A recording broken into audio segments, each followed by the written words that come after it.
Thank you very much. Thank you. I'm Whitney Anderson. And I'm Samantha Phoenix. And we are Calm Radio. We want to thank everyone for joining us for the third episode in the Focus on Cosmic Law. Today we're going to talk about the consciousness of revelation. So the law of revelation, or consciousness of revelation, is the law that anchors the soul into the body. It's the point through which the soul, earth, and life force energy pass to become a highly charged and focused point of light. The spirit and structure of this law's form is commonly known as pi, or the golden ratio. So ultimately, like the whole foundation in sacred geometry is based on this law of revelation.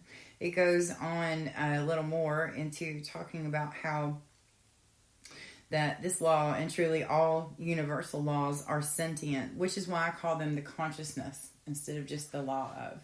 This is why we've chosen to go with the explanation of these as a consciousness, like any other sentient being.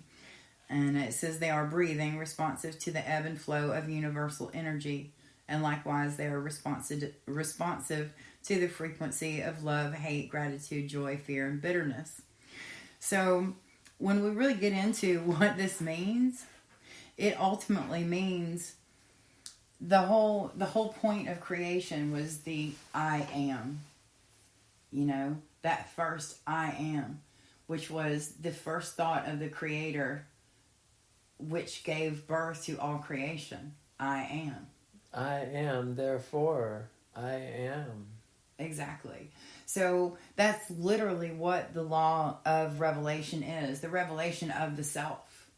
And because of the revelation of the self, because of understanding the I am, the beingness of who we are, that's how we literally are created. We are a thought of that original I am, and in that a fragment thereof, but we also are a thought of that energy because of our ability to be aware of our own energy, our own frequency, because we have a consciousness about the awareness of the frequency, which is what we are ultimately. Our ultimate form is energy, which is a frequency. So in understanding that beingness of ourselves, we are then also created through the thought. It's like we literally scream, hey, I'm here to be thought about. And therefore we are thought about and therefore created in that thought, where we continue to create through that thought. And that's all based on that law or consciousness of revelation. From energy, it goes back to when you have a good understanding. I've said this in the past. If you have a good understanding of E equals MC squared, or you just have a basic understanding, and you realize that all energy is mass, moving at the curved light of speed squared, if I'm correct. It's incredible. It just changes changed my entire vision of every item in existence, everything. And I look at everything in the world just a tad bit different now. Exactly. It's energy. Mm-hmm. I believe it is the way the ancients carved rock from mountains. I believe it's the way they moved the rock that was carved from mountains to the pyramids with energy. Mm-hmm. I believe it had to be that way. Absolutely. And what the law of revelation is really getting us back to is that source energy, that source of self, because it is literally the foundation of the understanding of our own consciousness, our own individuality. Whether there's anything else in existence, because we are creators, then many things are created in the physical and in the non-physical. But the physical manifestations are what actually expand that non-physical space. That is the whole purpose of us being here, to have these experiences in the physical, is because we create more desires and a greater understanding that literally expands that non-physical space as well. And it's through this law of revelation that it continues to grow as we continue to create through our own thoughts. But in that it comes all the way back to the root of the original thought of I am, the original conscious awareness that everything else has been created from, including each individual conscious awareness from that point. And to me, that means that we are creating our own environment. Everything is being manifested in our own minds.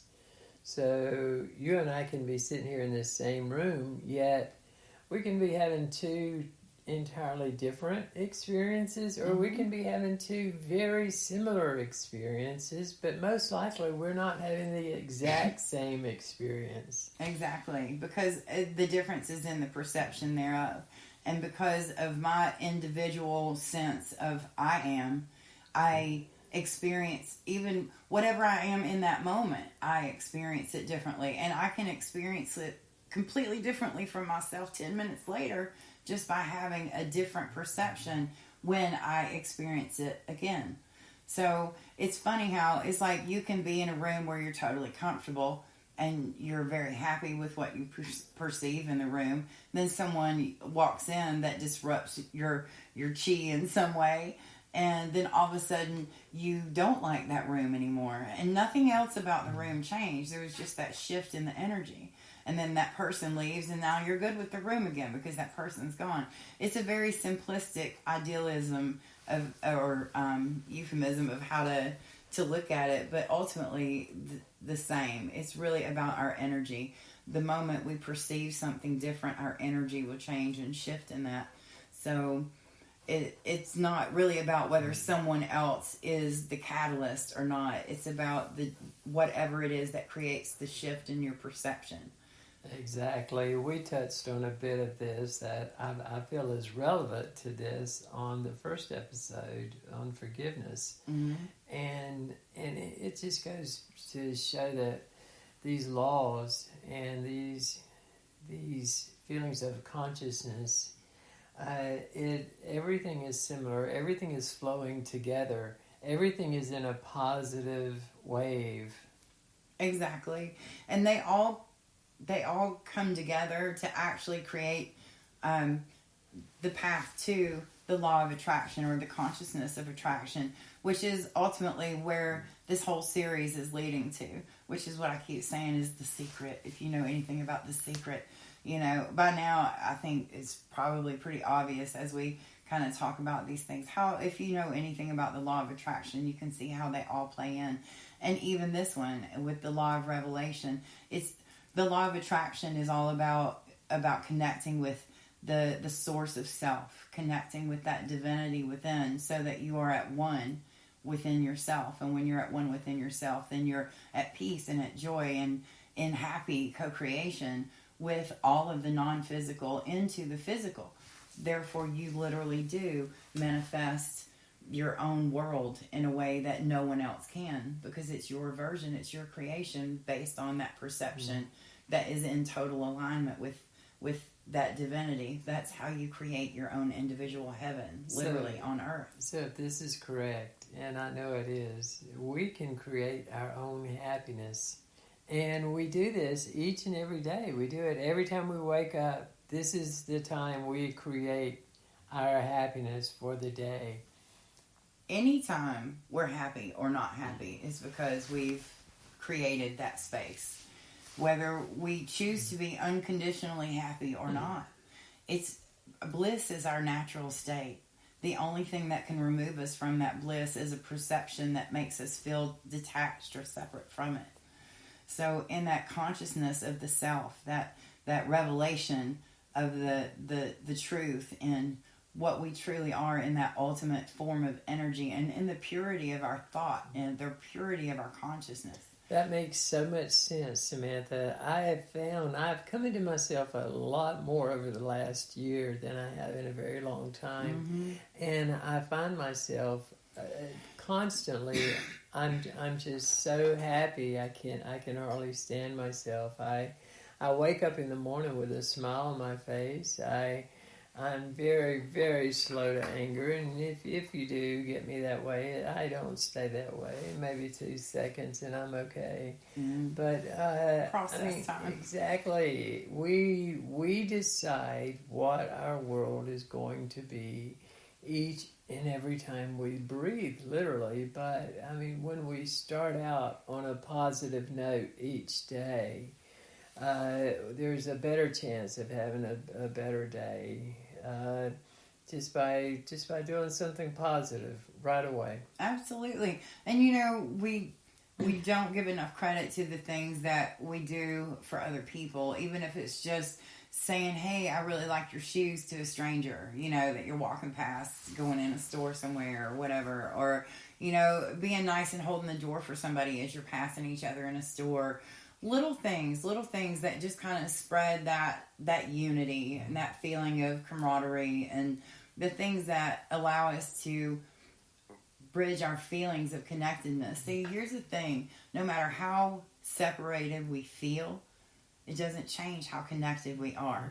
What it does is change our vibration into a place where we just can't feel that connectedness. One of my favorite things to do is to people that have a smile on their face. I always thank them for their beautiful smile, because it always makes me feel really good when someone smiles at me. So I usually like to thank the person that's smiling at me and tell them how beautiful their smile is. And, just validating that smile, sometimes I've seen it change people's day. And I've been told how just saying that to some people has changed their entire day that day. And over the course of time, as I would get to know people, of course, they would become most of the time, become more positive in their lives. So. And think about how much that actually set you up in your own success, just in being a part of that energy. Right. And that really is, that's actually something that I've been doing as I've been going through this master class. It's part of what we talk about is a daily success ritual.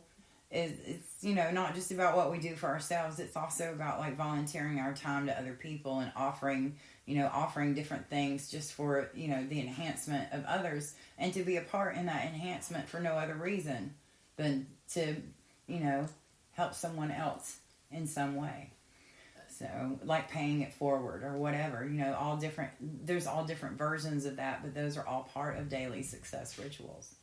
Well, you've got to have some sort of daily ritual, some sort of positive way to affect positive change each and every day. Absolutely. And that's going to create growth. And we as human beings, we are animals that need to continue growing in order to be happy, in order to have true happiness. Well, see, and there again, that's conditional. If we look at it like we are beings that are meant to be unconditionally happy, then the growth continues no matter what. There's never a time when we're not growing. Therefore, we continue to be happy all the time. That's the funny thing. I was talking about being unconditionally happy recently, and it was like, well, I'll be happy when. I was like, well, that's putting a condition on being happy. That's right. Not unconditionally. I'll be unconditionally happy when. That's right. I'm like, that's not how it works. So, and in choosing to be unconditionally happy, we literally choose to be more at one and at peace with that higher source of ourselves, and connect in that divinity of ourselves, and we are able to be true to ourselves in that. Yes, exactly. And happy unconditionally, which is what's beautiful. So we are getting close to our end. We want to thank everybody for listening in. This is Samantha Phoenix. I'm Whitney Anderson. And thank you to A New Light Video Magazine for all of your support, all of the supporters out there. And we've got the Mystic Mall in Savannah, Georgia, at the Keller's Flea Market, and the Escape Artist Travel Consultants. They are there to plan your escape.